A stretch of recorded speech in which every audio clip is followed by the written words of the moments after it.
What is the grain offering that was offered to the Lord? This is the question that we seek to answer today as we continue our verse-by-verse study of the book of Leviticus on Walking Through the Bible. Is worth the glory of his cross.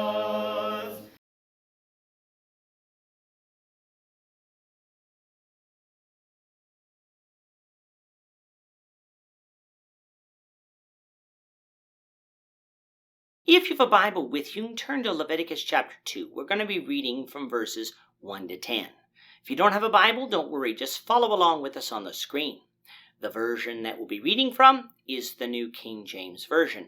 So Leviticus chapter 2, beginning at verse 1. When anyone offers a grain offering to the Lord, his offering shall be of fine flour, and he shall pour oil on it and put frankincense on it. He shall bring it to Aaron's sons, the priests, one of whom shall take from it his handful of fine flour and oil with all the frankincense. And the priest shall burn it as a memorial on the altar, an offering made by fire, a sweet aroma to the Lord. The rest of the grain offering shall be Aaron's and his sons. It is most holy of the offerings to the Lord made by fire. And if you bring as an offering a grain offering baked in the oven, it shall be unleavened cakes of fine flour mixed with oil, or unleavened wafers anointed with oil. But if your offering is a grain offering baked in a pan, it shall be of fine flour unleavened mixed with oil. You shall break it in pieces and pour oil on it. It is a grain offering. If your offering is a grain offering baked in a covered pan, it shall be made of fine flour with oil. You shall bring the grain offering that is made of these things to the Lord. And when it is presented to the priest, he shall bring it to the altar. Then the priest shall take from the grain offering a memorial portion and burn it on the altar. It is an offering made by fire, a sweet aroma to the Lord. And what is left of the grain offering shall be Aaron's and his sons. It is most holy of the offerings to the Lord made by fire. When we think of the law of Moses, and especially the sacrifices offered under the law of Moses, we're often thinking of the ones associated with the sin sacrifices. And while there is nothing wrong with having knowledge of that sacrifice, we need to remember that there were other types of sacrifices as well. The one we read of today is the grain offering, an offering of thanksgiving for the provisions that God has made for an undeserving man. This is the only sacrifice that we read of that is solely made from that which grows in the ground. Verse 1 deals with the grain offering in its uncooked form. The grain offering in this case was to be of fine flour. But it wasn't to be of fine flour alone. It was to be prepared with oil and frankincense on it as well. Frankincense, if you recall, was an aromatic resin used in making incense and perfume. Once the offering was prepared, it was to be brought to the priests, one of whom would take a handful and burn it on the altar of burnt offering as a memorial. This would be a memorial to man that he was a sinner, one undeserving of God's provisions, and thus our need to be totally reliant on God should come to mind. Thus, it was also a memorial to man that we needed to obey God in order to show our gratefulness for those provisions. But it was also a memorial to God which would cause him to be gracious to the one offering. It's not that God needed reminding, as he is not forgetful. It's just that God desires obedience, and when one does this, God will be gracious.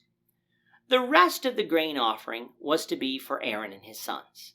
In doing this, God was providing for the priests, whose duty it was to work in the tabernacle. They wouldn't have land to farm on or animals to raise, so without these provisions, they would starve. Paul referred to this in 1 Corinthians 9:13 when he was defending the right of preachers to be supported financially. Coming back to Leviticus 2, though, the grain offering, like the burnt offering, could be offered in many forms. If it wasn't offered raw, it was to be offered unleavened.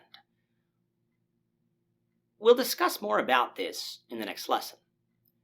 Depending on how one cooked the grain offering would determine how the offering was to be made.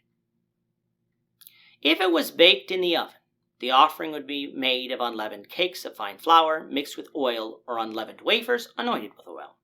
If the offering was made in a pan, some versions would use a plate here, referring to something cooked on top of a stove or an instrument used for cooking. Then the offering was to be made of fine flour unleavened mixed with oil.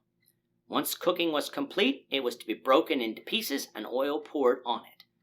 If the grain offering was cooked in a covered pan, meaning a frying pan used for boiling, it is to be made with fine flour with oil. Based on verse 11, this too would be unleavened. So as you can see, the grain offering mentioned here was to consist of fine flour mixed with oil. In whatever way it was prepared, these instructions would be the same, with slight variations based on the method of preparation.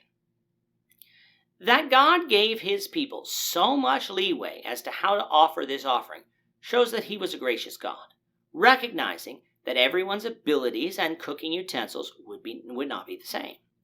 Just like the grain offering that was offered raw, the priests would take a memorial portion and burn that on the altar. What was left was to be for the priest. This offering is said to be most holy of the offerings made to the Lord. With that, our time is up today. Lord willing, we hope you'll join us for tomorrow's discussion of Leviticus chapter 2, verses 11 to 16, as we continue our walk through the Bible, one verse at a time. Thank you for watching today's episode. We hope that you found it edifying and ask that you not only subscribe to our channel and podcast, but that you like and share this episode among your friends, so that the saving gospel of Jesus Christ can go out to the whole world.